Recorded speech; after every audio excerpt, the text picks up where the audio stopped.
আমাদের মাঝ থেকে আরো একজন কীর্তিমান রাজনীতিবিদ চলে গেলেন।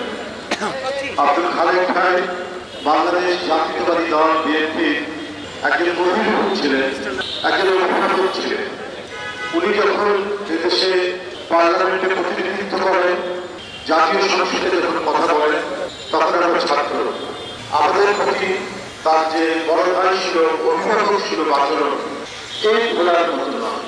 উনি অসুস্থ হওয়ার আর মুহূর্ত পর্যন্ত এই দলকে নিয়ে তিনি গভীরভাবে চিন্তা ভাবনা করতেন, গভীর অনুরাগ তার ছিল।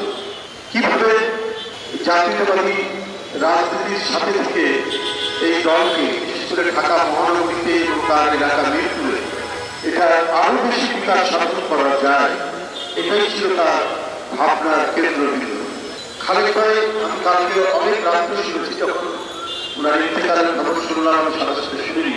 তারপরে আমি কিছুক্ষণ পরে ওনার মৃত্যু সংবাদের কিছুক্ষণ পরে শুনলাম। আমার কাছে মনে হলো যে বিএনপি রাজনীতি সহ ঢাকার রাজনীতিতে এক ধরনের শূন্যতা সৃষ্টি হয়েছে। দলের বিভিন্ন সংকটকাল উপস্থিত হয়, সেই সংকটকালে একজন অভিভাবকশীল মানুষ খুব প্রয়োজন হয়। বিএনপি সেই ধরনের একজন অভিভাবক।